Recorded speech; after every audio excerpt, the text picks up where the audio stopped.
1852년 4월 10일 미국의 한 사람이 아프리카 알제리에서 사망했습니다.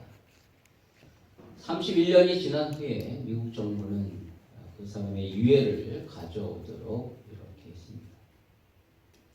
뉴욕항에 유해를 실은 그 군함이 도착했을 때 수많은 사람들이 그 유해를 보기 위하여 인산인해를 이루었습니다.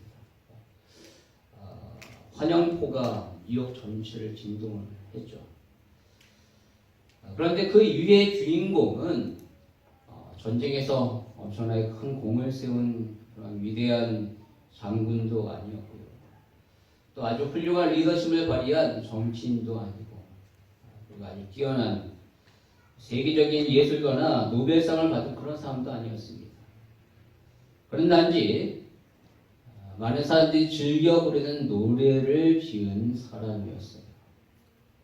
그가 바로 Home Sweet Home이라는, 우리나라 말로는 즐거운 나의 집이라는 그런 노래를 지은 존 하워드 페인이라는 사람입니다. 그는 배우요, 극작가이며 또 시인이었습니다. 그는 자신의 고향 미국을 떠나서 주로 영국에서 활동을 하였는데, 그러다가 말년에는 튀니지에서 영사로 일했습니다. 그는 사회적으로 분명히 성공한 사람임에 틀림없습니다. 그러나 그는 평생에 가정이 없이 혼자 살았어요. 13살 때 아버지와 어머니를 여의게 되었고요. 남아있는 형제들도 뿔뿔이 흩어졌어요. 그리고 그는 평생을 결혼하지 아니하고 혼자 살았습니다. 얼마나 외로웠겠습니까? 그는 외로움이 올 때마다 어렸을 때 13년밖에 되지 않은 아주 짧은 그 자신의 어린 시절에 그 행복했던 가정을 떠올렸습니다. 그리고 시를 썼는데 그것이 바로 Home Sweet Home이라는 시였습니다. 바로 이 시에 헨리 비숍이 곡을 붙여서 오페라 클라리 밀라노의 아가씨라는 곳에서 불리어지게 되는데, 이것이 굉장한 히트를 쳐가지고 전 세계적으로 유명하게 되었습니다. 여러분, 이 노래는요, 미국 사람들에게 성적이여 영원하라라는 그 미국 국가보다 더 많이 애청하는 곡이 되었습니다. 한 번은 미국의 남북 전쟁 당시에 남군과 북군이 한치 양보 없이 아주 첨예하게 대립하고 있었을 때, 어느 날 밤에 북군의 군악대에서 이 곡을 연주하기 시작했습니다. 음악 소리는 바람결에 실려서 온 전쟁터에 울려 퍼지게 되었고요. 그러다가 사랑하는 가족과 애인을 그리워했던 북군의 군사들이 갑자기 진영 밖으로 나와서 이 노래를 부르기 시작했습니다.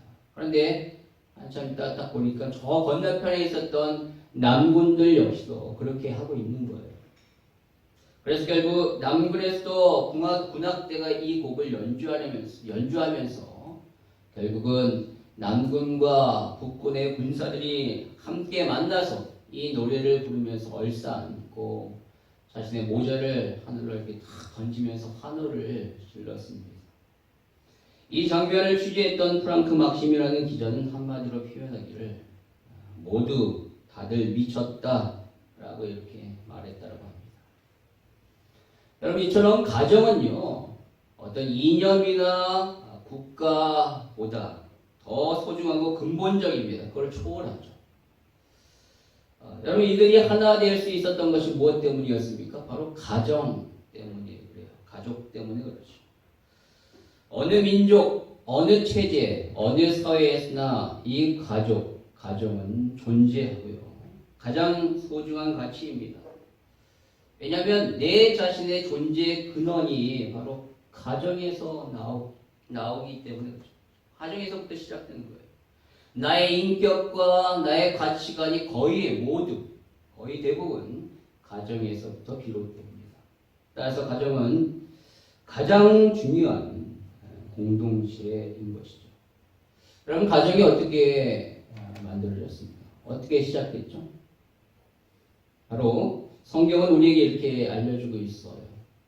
하나님이 이 땅에 아담을 창조하셨는데 아담이 혼자 사는 것이 좋지 않았기 때문에 하나님께서 그를 돕는 배필을 만드셨는데 그가 바로 하와였죠.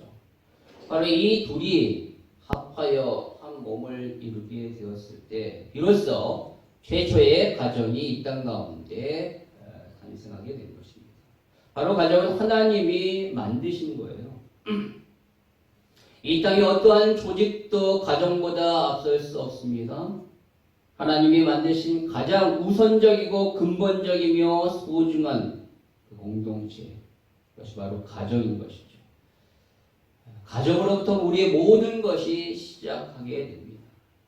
하나님이 그렇다면 왜 이 가정을 만드셨습니까?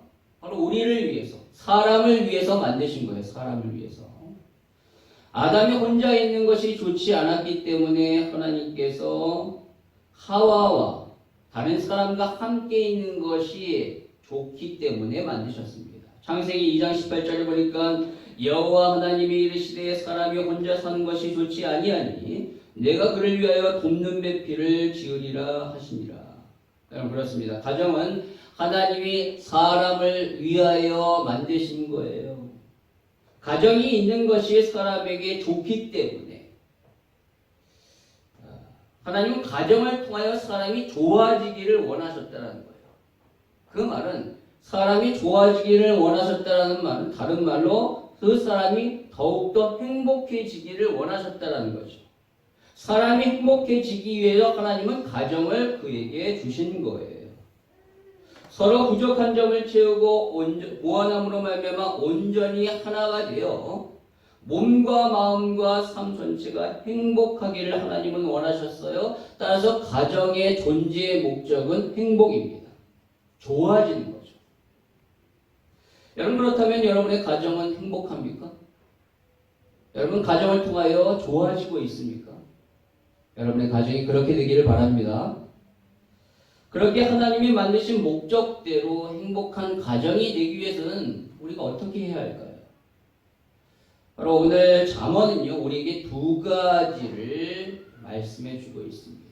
첫 번째는 바로 하나님을 경외하는 가정이 되어야 한다는 거예요. 참으로 행복한 가정, 하나님이 창조하신 그 창조의 목적대로 행복한 가정이 되기 위해서는 바로 하나님을 경외하는 가정이 되어야 된다라는 것을 말씀하고 있습니다. 저와 여러분이 읽은 오늘 이 잠언은요, 바로 솔로몬이 썼습니다. 여러분 솔로몬은요, 이 세상 어떠한 사람보다도 가장 행복한 조건을 많이 가지고 있었던 사람입니다. 그러나 그는 자기 자신을 향하여 나는 결단코 행복하지 않다 라고 이렇게 계속적으로 전도서에서 말하고 있습니다. 전도서 1장 2절에 보니까 솔로몬은 헛되고 헛되며 헛되고 헛되니 모든 것이 헛되도다 라고 말하고 있고요. 또 2장 17절에 보면 이러므로 내가 산 것을 미워하였노니 이는 해 아래에서 하는 일이 내게 괴로우며 모두 다 헛되어 바람을 잡으려는 것이기 때문이로다 라고 말하고 있습니다. 우리가 볼 때는 너무나도 행복한 조건을 많이 가지고 있는 사람인데 그는 사는 것 자체가 괴롭고 무의미하며 너무나도 헛되다라고 이렇게 말합니다. 솔로몬은 이렇게 괴로워하다가 그의 나이 60세에 생을 마감하게 됩니다. 전도서 2장에서 그는 어떻게 하면 행복할 수 있을까?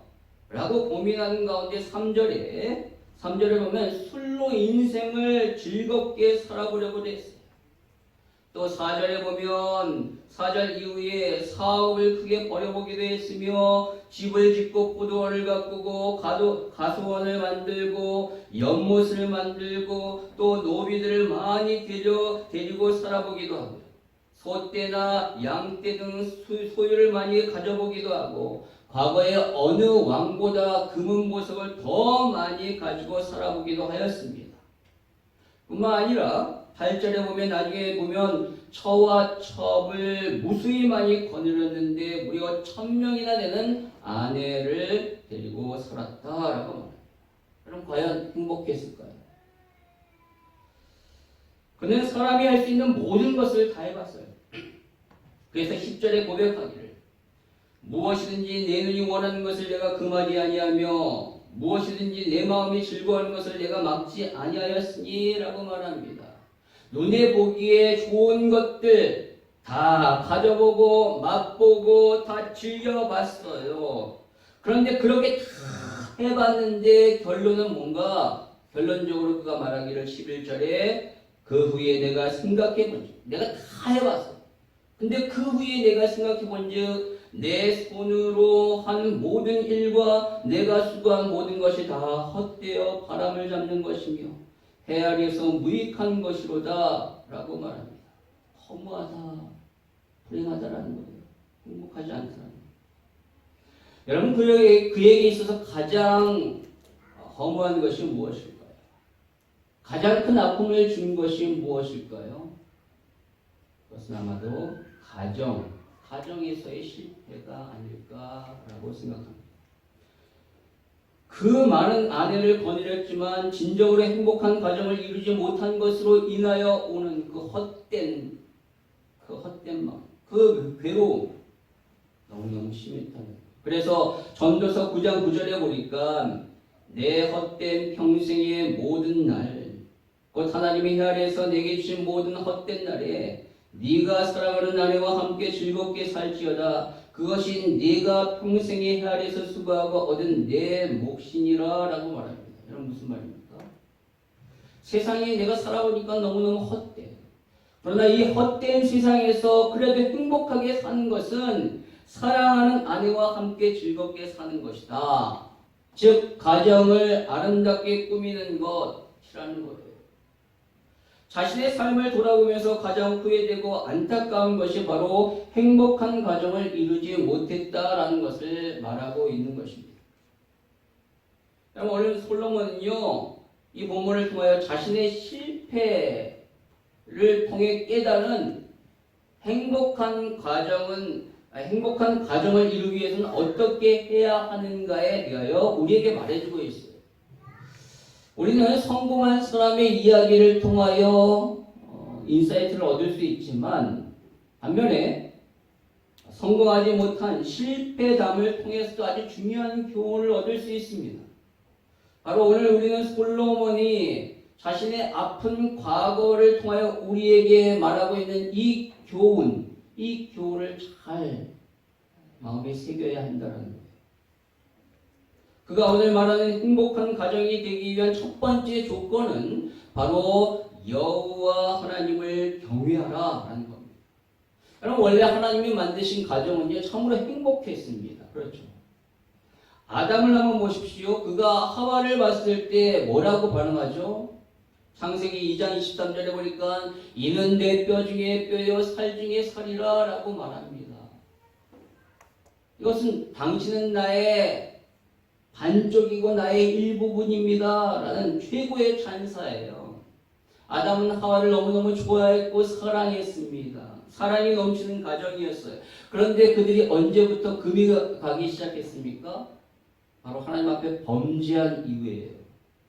아담과 하와가 하나님 먹지말 하는 선악과를 따먹음으로 그들이 하나님을 피해서 나무 사이에 숨었고요. 하나님이 아담에게 책망하셨을 때 아담이 자신의 잘못에 대한 책임을 하와에게 떠넘기잖아요. 창세기 3장 12절에 보니까 하나님이 주셔서 나와 함께 있게 하신 여자가 그가 그 나무 열매를 내게 주므로 내가 먹었나이다 라고 말합니다. 여러분 이 순간 이들의 관계는 완전히 깨진 거예요.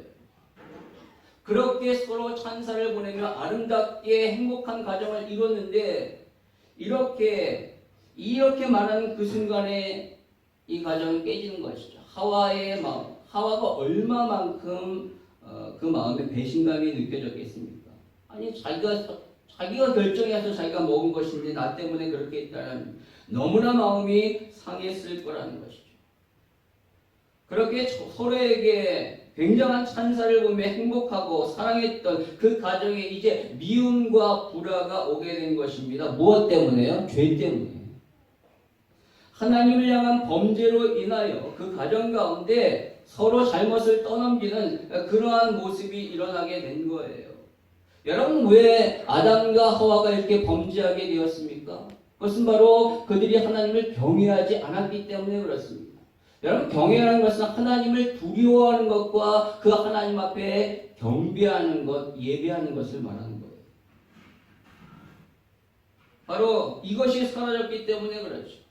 그들이 하나님을 향한 두려움, 하나님을 향한 그 경배하는 마음이 사라졌기 때문에 그들이 하나님의 말씀을 어기고 그로 인하여 그 가정 가운데 불신과 불화의 그 모습이 나타나기 시작한 거예요. 그리고 그 이후에 모든 가정 가운데 그러한 불신과 불화가 생기게 되고 가정의 존재의 목적인 행복이 사라지게 된 것입니다. 뭐 때문에요? 죄 때문에. 무슨 죄요? 하나님을 경외하지 않는. 여러분, 그렇다면 가정이 행복을 회복할 수 있는 근본적인 방법은 뭘까요? 그것은 바로 여호와를 경외하는 겁니다. 왜냐하면 가정이 파괴된 근본적인 이유가 하나님을 경외하지 않았기 때문에. 그렇다면 회복할 수 있는 근본적인 치료 역시도 하나님을 경외하는 것에 달린 것이죠. 그래서 오늘 솔로몬은 16절에 이렇게 말합니다. 같이 한번 읽도록 하겠습니다. 시작. 가산이 적어도 여호와를 경외하는 것이 크게 부하고 번리하는 것보다 나으니라. 아멘. 여러분, 솔로몬은요 세상 누구보다 많은 것을 가졌던 사람이에요. 엄청난 부의 사람이었죠. 그런데 행복하지 않았습니다. 왜요? 말년에 그는 여호와를 경외하지 않았기 때문에 그렇습니다. 그가 처음에 왕이 되었을 때는 참으로 하나님을 경외했어요. 어린 나이에 왕이 되자마자 그는 하나님 앞에 1000번제를 드립니다. 여러분, 여기서 말하는 1000번제라는 것은 1000번의 제사를 드렸다는 말이 아니에요. 1000번제는 뭐냐면 1000마리의 번제물을 하나님 앞에 드렸다는 말입니다. 그 말은 정성을 다하여 성심성의껏 마치 불교에서 이게 뭐 공양을 하듯이 막 이렇게 종교적 열심으로 그렇게 1000번을 드렸다 그런 의미가 아니라 그것은 뭐냐면 하나님을 향하여 아낌없이 제물을 드렸다는 거예요. 하나님을 향한 그의 마음, 그의 사랑하는 마음이 얼마나 큰지를 보여주는 것이죠. 이처럼 그는 하나님을 경외했어요. 그러나 시간이 지나면서 그는 수많은 이방 여인들과 결혼을 하게 되었고요. 그들로 인하여 그의 마음은 점점 하나님을 떠나 결국 우상을 섬기는 데까지 가겠죠. 열왕기상 11장 1절과 11장 1절에서 5절의 말씀을 한번 보도록 하겠습니다. 솔로몬 왕이 바로의 딸 외에 이방의 많은 여인을 사랑하였으니 곧 모압과 암몬과 에돔과 시돈과 헷 여인이라. 여호와께서 일찍이 이 여러 백성에 대하여 이스라엘 자손에게 말씀하시기를 너희는 그들과 서로 통혼하지 말며 그들도 너희와 서로 통혼하게 하지 말라. 그들이 반드시 너희의 마음을 돌려 그들의 신들을 따르게 하리라 하였으나 솔로몬이 그들을 사랑하였더라. 왕은 후궁이 700명이요 첩이 300명이라. 그의 여인들이 왕의 마음을 돌아서게 하였더라. 솔로몬의 나이가 많을 때에 그 여인들이 그의 마음을 돌려 다른 신들을 따르게 하였으므로 왕의 마음이 그의 아버지 다윗의 마음과 같이 아니하여 그의 하나님 여호와 앞에서 온전하지 못하였으니 이는 시돈 사람의 여신 아스타롯을 따르고 암몬 사람의 가증한 밀곰을 따름이라. 솔로몬이 이랬다는 거예요. 그 위대한 솔로몬. 솔로몬은 말년에 하나님을 경외하지 않았습니다. 그래서 그의 삶은 허무하고 불행했던 거예요. 그렇기 때문에 그는 잠언서를 쓰면서 계속적으로 잠언에서 뭐라고 얘기하냐면 여호와를 경외하는 것이 지식의 근본이다. 여호와를 경외하는 것이 우리 인생의 행복의 근원이다 라고 이렇게 계속적으로 얘기해요. 후회하는 거죠. 자신의 실패한 삶을 돌아보면서 너희는 결단코 그렇게 살지 말아라 라고 애타게 우리에게 권면하고 있는 거예요. 여러분, 오늘 우리는 이 솔로몬의 교훈을 들어야 합니다. 그래야 허무한 인생, 불행한 가정이 되지 않고 행복한 인생, 행복한 가정이 될 수 있는 거예요. 여호와를 경외하십시오. 우리의 행복은 많은 재물로부터 나오는 것이 아니에요. 원래 솔로몬은 재물이 별로 없어도 여호와를 경외하는 것이 재물이 많아서 번뇌하는 것보다 낫다라고 말합니다. 근데 여러분 여기서 말하는 번뇌하다라는 말은 근본적인 고뇌를 의미하는 거예요. 돈으로 도저히 해결할 수 없는 그러한 괴로움을 말하는 것이죠. 여러분 그것이 무엇입니까? 바로 내세에 관한 문제예요. 돈이 많아서 이 땅 가운데 불편함이 없을 수는 있지만 돈이 많다고 해서 죽음 이후에 그 불안과 공포를 해결할 수 없어요. 부유해도 근본적인 그 고민 거기서 해방될 수 없는 거예요. 그것이 해방될 수 없다면 진정한 행복을 경험할 수는 없어요. 표면적인 행복이죠. 그럼 누가복음에 보면요 나오는 부자와 나사로를 한번 보십시오. 부자는요 자색 옷을 입고 날마다 호화호식하면서 즐기며 살았어요. 참으로 행복해 보였습니다. 그러나 반대로 나사로는요 가진 것이 아무것도 없어서 부자의 집 앞에 머물면서 부자의 상에서 떨어지는 그 음식을 먹고 살았어요. 심지어 온몸에 상처가 많아가지고 개가 와서 그 상처를 핥았대요. 참으로 불행해 보였습니다. 그러나 그들의 내세는 어떠하죠? 부자는요 죽어서 지옥에 가서 그 뜨거운 불구덩이 속에서 너무나도 괴로워했어요. 그러나 반대로 나사로는요 아브라함의 품에 안겨 위로를 받으며 너무나도 행복했습니다. 여러분 무엇이 이런 차이를 가져왔죠? 바로 살았을 때 여호와를 경외했느냐 그렇지 않느냐에 달려서 부자는요 분명히 아브라함도 알아요. 하나님도 알고 있습니다. 아브라함이요 라고 이렇게 얘기하거든요. 죽어서 아브라함 품에 앉아있는 나사를 보면서 알고 있지만 그는 하나님을 경외하지 않았습니다. 그러나 나사로는 비록 거지였지만 하나님을 경외했어요. 그렇기 때문에 그는 아브라함의 품에 앉을 수 있었습니다. 여러분 진정한 행복은요 영혼의 안식으로부터 오는 겁니다. 그 안식은 바로 하나님을 경외함에 달린 것이죠. 잠언서 14장 27절에 보니까 여호와를 경외한 것은 생명의 셈이니 사망의 그물에서 벗어나게 하느니라.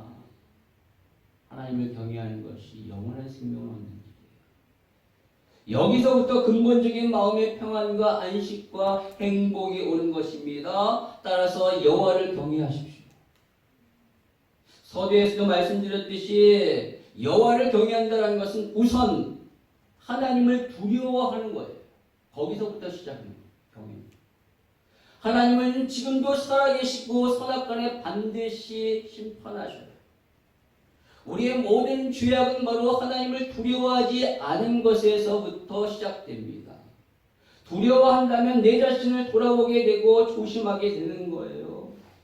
요셉이 보디발의 아내가 유혹했을 때 그가 어떻게 행동했습니까? 창세기 39장 9절에 보니까 내가 어찌 이 큰 악을 행하여 하나님께 죄를 지으리까? 그는 하나님을 두려워하는 사람이었습니다. 그렇기 때문에 그 유혹에서 승리할 수 있었죠. 하나님을 두려워하는 것, 그것이 바로 하나님을 경외하는 시작입니다. 그러나 여기서 끝나는 것이 아니라 하나님을 경외하는 것은 더 나아가 그 하나님을 사랑하여 하나님 앞에 예배하는 것, 하나님 앞에 경배하는 데까지 나아가야 돼요. 그것이 진정한 여호와를 경외하는 겁니다. 여러분, 사울과 다윗의 차이가 무엇입니까? 여러분 도덕적으로 보면요 누가 더 나쁜 사람입니까? 다윗이 훨씬 더 나쁜 사람입니다. 그는 남의 아내를 강간했어요. 자신의 권력으로 성폭행한 거죠. 권력형 성폭행. 요즘에 말하는 성비위예요. 한 개 막 나오잖아요. 뿐만 아니라 그는 그것을 감추기 위하여 그 남편을 살인하도록 교사했습니다. 자신의 힘을 이용해서 사람을 죽이도록 했죠. 그리고 그 모든 것이 마치 없었던 일처럼 그는 다 그것을 감추었어요. 반면에 사울은요, 미쳐서 이상한 짓은 했지만 이 정도까지는 아니에요. 사실 그는요, 다윗처럼 자신의 욕정을 채우기 위하여 그렇게 한 것이 아니라 위태로웠던 자신의 이런 정치적 이 왕권을 지키기 위해서 하나님의 말씀에 어긋나는 행동을 취했던 것이죠. 도덕적으로 보면 그가 훨씬 더 나은 사람입니다. 어쨌든 간에 이 둘은요 똑같이 하나님을 두려워하지 않았기 때문에 그렇게 범죄했습니다. 한 사람은요 하나님을 두려워하지 않았기 때문에 자기 멋대로 제사를 드렸고요. 하나님의 말씀을 어겨서 전리품을 이렇게 남겨두었던 것이죠. 또 한 사람은 하나님을 두려워하지 않았기 때문에 남의 아내를 겁탈하고 그 남자를 죽이고 은폐까지 했던 거예요. 똑같이 하나님을 두려워하지 않아서 일어난 일입니다. 그러나 그 이후에 이들의 행동은 어떻습니까? 사울은 사무엘을 통하여 자신의 잘못을 깨닫고 하나님을 두려워하게 됐어요. 그러나 거기서 끝나요. 더 나아가 하나님께 나아가 경배하지 않습니다. 그렇기 때문에 똑같은 실수를 계속 반복하죠. 그러나 다윗은 어떻습니까? 나단 선지자를 통하여 자신의 잘못을 깨닫고 하나님을 두려워하고 나서 더 나아가 하나님 앞에 회개하고 하나님 앞에 예배했어요. 기도했다는 겁니다.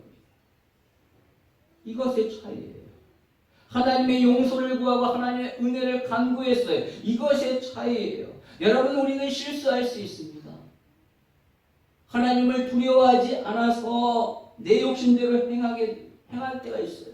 그러나 중요한 것은 그 위에 하나님께 나아가는 겁니다.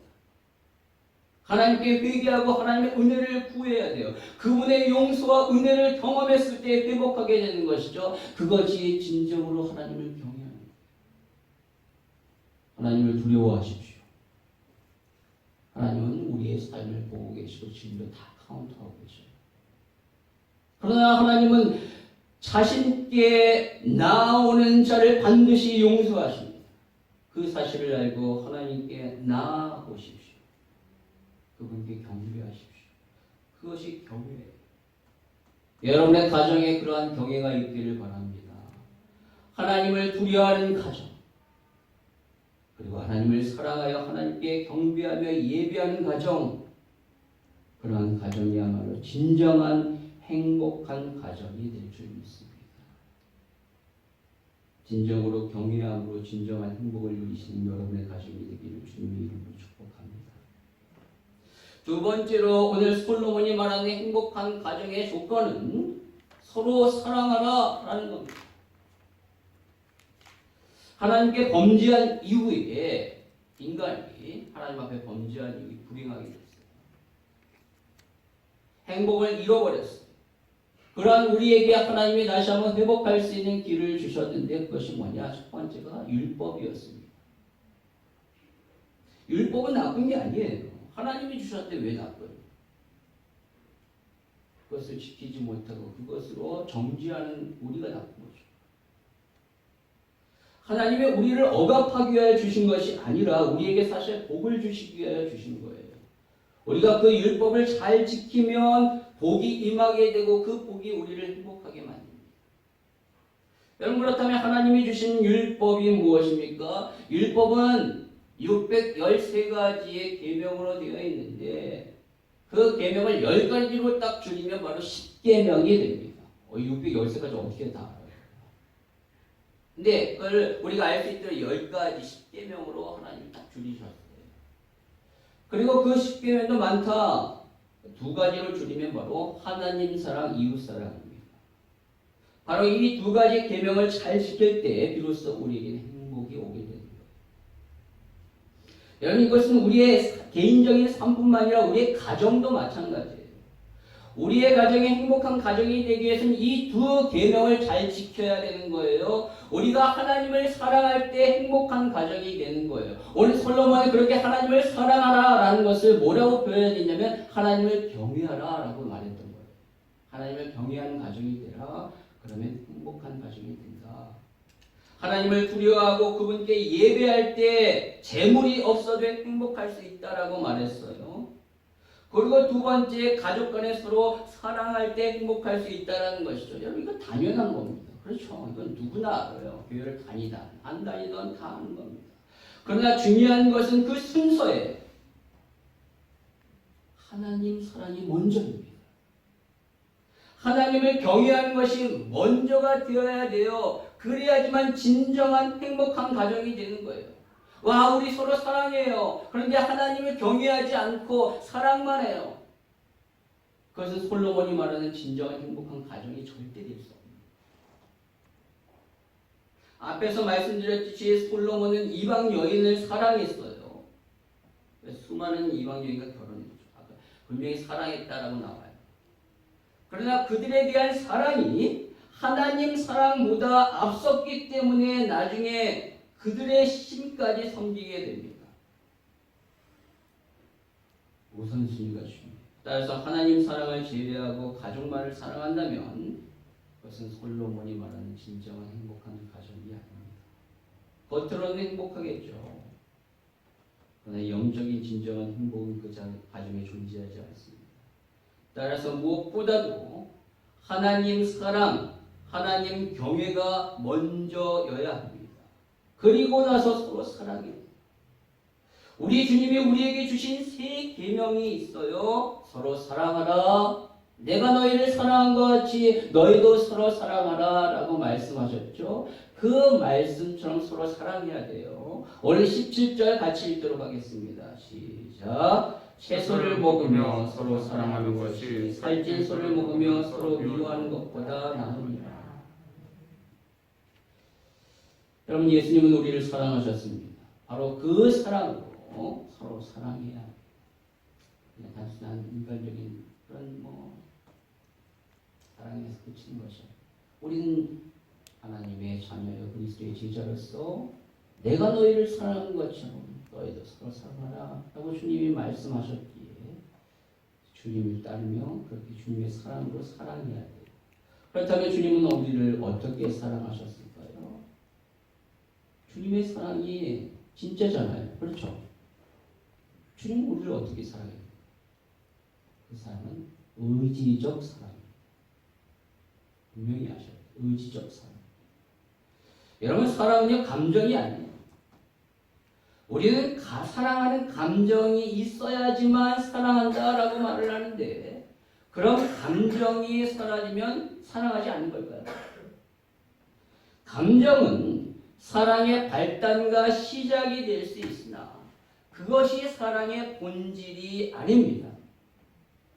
연애의 시작은 감정적 사랑이지만 결혼 생활의 유지는 의지적 사랑이에요.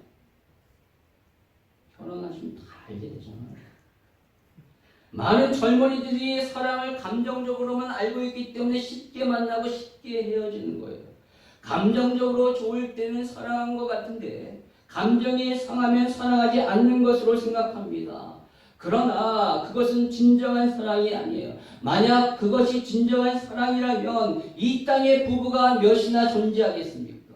24시간 감정이 좋은 부부가 누가 있겠어요? 살면서 얼마나 많이 맞지 아니하고 마음이 상할 때가 많이 있습니까?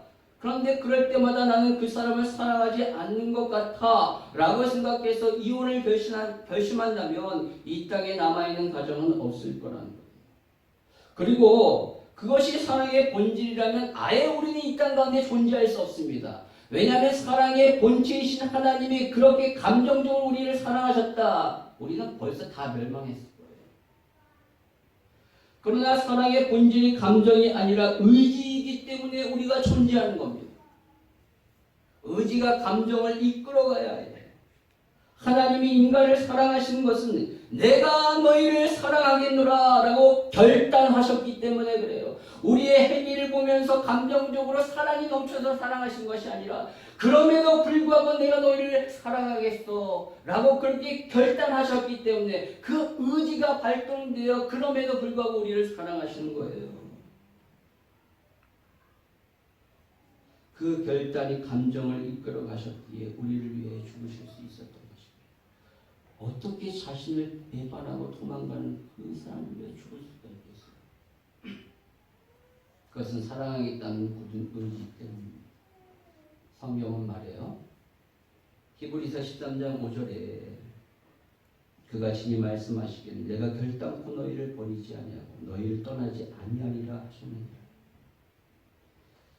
여러분, 그런데 희한하게, 아주 희한하게 나는 끝까지 사랑하겠다라고 의지를 발동하면 감정이 따라오게 됩니다. 그렇게 미워했던 남편도 하나님이 나에게 주신 짝임을 알고 그를 내가 끝까지 사랑하겠다라고 다짐하고 그 의지를 발동해서 진짜 사랑으로 섬기면 희한하게 진짜 사랑하게 돼요. 하나님이 인간을 그렇게 만드셨어요. 사랑하면 채소를 먹어도 행복합니다. 그러나 사랑하지 않으면 고기를 먹어도 불행하대요. 행복은요, 외적인 조건에 달리지 아니하고 마음에 달렸습니다. 여러분의 마음에 사랑이 있으면 행복한 가정이 될 수 있습니다. 그러나 명심하십시오. 그 마음은 감정이 아니라 의지에 있습니다. 여러분의 의지를 하나님 앞에 두십시오. 하나님 앞에서 여러분이 했던 맹세, 그 맹세를 기억하십시오. 그 약속대로 평생을 여러분의 배우자만 사랑하십시오. 그것이 솔로몬이 여러분에게 주는 행복의 조건입니다. 사실 오늘 이 말씀은 행복한 가정을 이루는 데 실패했던 솔로몬의 조언입니다. 실패의 이야기. 그가 자신의 삶을 돌아보며 자신이 왜 실패했는지를 깨달았기에 우리에게 이렇게 말하는 거예요. 오늘 말씀을 통하여 여러분이 솔로몬이 걸었던 그 길이 아니라 솔로몬이 우리에게 말하고자 했던 그 길을 걸어가신 저와 여러분 되길 바랍니다. 그러기 위해서 먼저 하나님을 경외하십시오. 하나님을 두려워하시고 그 하나님 앞에 예배하십시오. 여러분의 가정에 예배가 회복될 때 영적인 기쁨이 있을 겁니다. 그리고 서로 사랑하십시오. 절대 배우자 탓하지 마시고 내가 잘못했다라고 생각하십시오. 하나님은 그가 연약하기 때문에 나에게 붙여주셨어요. 그 연약함을 채워주고 또한 내가 연약하기 때문에 나의 부족함을 채우기 위하여 그를 나에게 짝으로 삼아주셨어요. 이제 우리는 감정이 이끄는 대로 살지 말고 하나님 앞에서 약속한 대로 그 약속이 이끄는 삶을 사시길 바랍니다. 감정이 아니라 우리를 끝까지 사랑하기로 작정하시고 그렇게 하신 예수님, 그 예수님을 따라 우리의 의지를 발동하여 여러분의 가족을 끝까지 사랑하시는 저와 여러분이 되길 주님의 이름으로 축원합니다.